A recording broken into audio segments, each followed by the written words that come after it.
ക്രൈസ്തവ നഗരിയിൽ ഇപ്പോൾ നമ്മോടൊപ്പം ഒരു അതിഥിയുണ്ട്. അത് മറ്റാരുമല്ല, രാജ്യസഭാ MP A റഹീമാണ്. മാത്രമല്ല അദ്ദേഹത്തിന് ഒരുപാട് കലോത്സവ ഓർമ്മകൾ പറയാനുണ്ട്. അദ്ദേഹം മാത്രമല്ല, അദ്ദേഹത്തിന്റെ സഹധർമ്മിണിയായിട്ടുള്ള കൂട്ടുകാരിയായിട്ടുള്ള അമൃതയുണ്ട്. രണ്ടുപേർക്കും ഒരുപാട് കലോത്സവ ഓർമ്മകൾ പങ്കുവയ്ക്കാനുണ്ട്. എങ്ങനെയാണ് ഈ കലോത്സവ ഓർമ്മകൾ എന്തൊക്കെയാണ്? അതിലേക്ക് സ്കൂളിൽ ഒരുപാട് എല്ലാ മത്സരങ്ങളിലും പങ്കെടുക്കുമായിരുന്നു. സീരിയസ് ആയി തന്നെ മത്സരങ്ങളെ സമീപിക്കുകയായിരുന്നു. ഞങ്ങൾക്ക് നല്ല അധ്യാപകരും ട്യൂട്ടോറിയൽ കോളേജുകൾ തമ്മിലൊരു മത്സരം ഉണ്ടായിരുന്നു. അപ്പോൾ ട്യൂട്ടോറിയൽ കോളേജ് കേന്ദ്രീകരിച്ച് തന്നെ നല്ല ട്രെയിനിങ് നടത്തായിരുന്നു. നാടകം, പിന്നെ മോണോ ആക്ട്, ഇതെല്ലാം ഉണ്ടായിരുന്നു. അങ്ങനെ വളരെ വളരെ കൗതുകരമായ രസം. നാടകമാണ് ഏറ്റവും പ്രധാനപ്പെട്ട. വളരെ സീരിയസ് ആയി തന്നെ നാടകം ചെയ്തിരുന്നു. പിന്നീട് എൻ്റെ നാട് വെഞ്ഞാറമൂടാണല്ലോ. വെഞ്ഞാറമൂട് നാടകങ്ങളുടെ ഒരു കേന്ദ്രമാണ്. ഇപ്പോഴും അങ്ങനെയാണ്. കേരളത്തിലെ ഒരുപാട് നമ്മളിപ്പോൾ സാധാരണ പറയാറുണ്ട്, സിനിമയുടെ ടൈലൻഡ് കടന്നു പോകുമ്പോൾ സിനിമയുടെയോ സീരിയലിലെയോ ടൈലൻഡിൽ ഒരു വെഞ്ഞാറമൂടുകാരനെ നിങ്ങൾക്ക് കാണാൻ കഴിയും. ഒന്നുകിൽ അഭിനയിക്കാൻ മുതൽ സംവിധാനം മുതൽ അങ്ങോട്ട് നോക്കിയാൽ എവിടെയെങ്കിലും ഒരിടത്ത് നിർമ്മാതാവായിരിക്കാം, ഏറ്റവും മേക്കപ്പ് ആർട്ടിസ്റ്റ് ആയിരിക്കാം, ജൂനിയർ ആർട്ടിസ്റ്റ് ആയിരിക്കാം. നിങ്ങൾക്കൊരു വെഞ്ഞാറമൂടുകാരനെ കാണാതെ ഒരു സിനിമ കടന്നു പോകാൻ പറ്റില്ല എന്ന് പറയാറുണ്ട്. ഏതാണ്ട് അങ്ങനെ തന്നെയാണ്. അപ്പോൾ ചുരുക്കി പറഞ്ഞാൽ അങ്ങനെ ഒരു കൾച്ചറൽ ബാക്ക്ഗ്രൗണ്ട് കൂടി ഉള്ളതുകൊണ്ട്, ഹെറിറ്റേജ് കൂടി ഉള്ളൊരു നാടായതുകൊണ്ട് ആണ് ഞങ്ങളും അതിലേക്കെല്ലാം തന്നെ ട്രെയിൻ ചെയ്യപ്പെട്ടത്. ഞാൻ മാത്രമല്ല, എൻ്റെ കാലത്തുള്ള എല്ലാവരും അങ്ങനെ ട്രെയിൻ ചെയ്യപ്പെടുന്നു. പക്ഷേ ഞങ്ങൾക്കൊന്നും അങ്ങനെ ഈ സ്റ്റേറ്റ് തലത്തിലുള്ള യൂത്ത് ഫെസ്റ്റിവലിലേക്കൊന്നും വരാനുള്ളൊരു സംവിധാനം അന്ന് സ്കൂളുകളിൽ നിന്നും ഉണ്ടായിരുന്നില്ല. എൻ്റെ സ്കൂളിൽ ആരും അങ്ങനെ പോയത് എൻ്റെ ഓർമ്മയില്ല. എന്നെക്കാൾ കഴിവുള്ളവരുണ്ട്. ഇല്ല. പക്ഷെ ഇപ്പോഴും നമ്മുടെ നാട്ടിലെ സാധാരണ സ്കൂളുകളിലെ കുട്ടികൾക്ക് വരെ ഇവിടെ വന്ന് നന്നായിട്ട് പെർഫോം ചെയ്യാനും ഒക്കെ കഴിയുന്നുണ്ട്. അത് പുതിയ കാലത്തിൻ്റെ മാറ്റമാണ്, ഗവൺമെൻറ് ഇടപെടലാണ്, പോസിറ്റീവാണ്.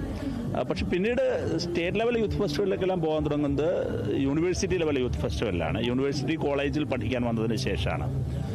അത് നല്ല അനുഭവങ്ങളായിരുന്നു.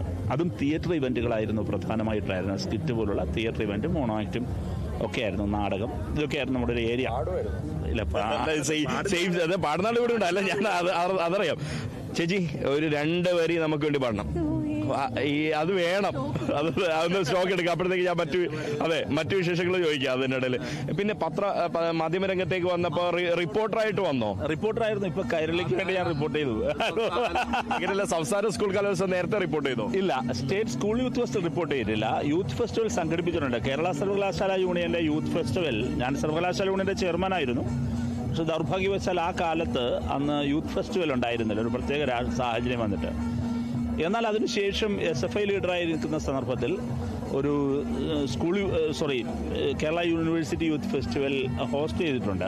അതിൻ്റെ ചെയർമാനായിട്ട്, സംഘാടക സമിതിയുടെ പ്രധാന ഭാരവാഹിയായിട്ട്. ഗംഭീര യൂത്ത് ഫെസ്റ്റിലായിരുന്നു. നന്നായി തന്നെ അത് കൊണ്ടുപോകാൻ കഴിഞ്ഞത്. ഗംഭീരമായിരുന്നു. അതിൻ്റെ ആ വിധികർത്താക്കളേക്ക് എപ്പോഴും ഞാൻ ഓർമ്മിക്കുകയാണ്. അന്ന് സമൂഹഗാനത്തിനാണെന്നാണ് എൻ്റെ ഓർമ്മ. M. ജയചന്ദ്രനായിരുന്നു പ്രധാനപ്പെട്ട വിധികർത്താവ്. MDയുടെ പ്രിയ പത്നിയായിരുന്നു ഒരു ഡാൻസ് ഇവൻറ്റിൻ്റെ പ്രധാനപ്പെട്ട വിധികർത്താവ്, കലാകണ്ഠനും സരസ്വതി. അതോടൊപ്പം തന്നെ നിരവധി പേർ ഈ ഒരു റേഞ്ചിൽപ്പെട്ടവരായിരുന്നു അന്ന് ഞങ്ങൾ ഇതിനെല്ലാറ്റിനും വെച്ചത്. ജാസ് ഗിഫ്റ്റ് അന്ന് വിധികർത്താവായിരുന്നു.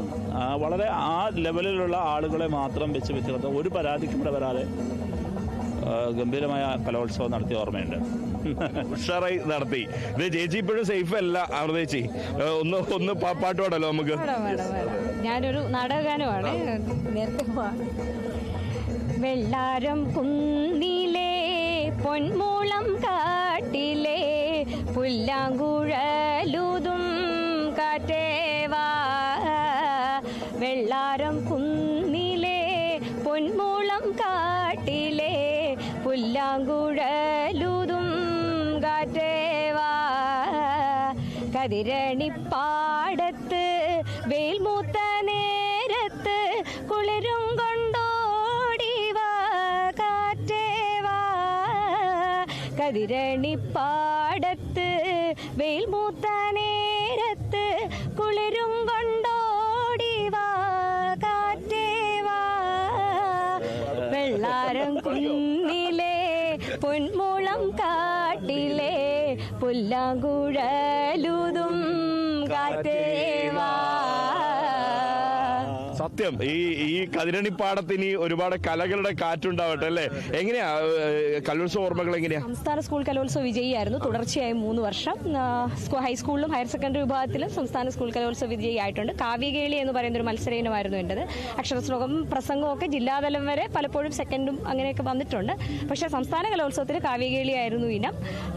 ഒരു അധ്യാപകനും ഞാനും വളരെ രസകരമായി തുടങ്ങിയ ഒരു മത്സരവേദി. അവിടെ നിന്ന് ഞങ്ങൾ പഠിച്ചു.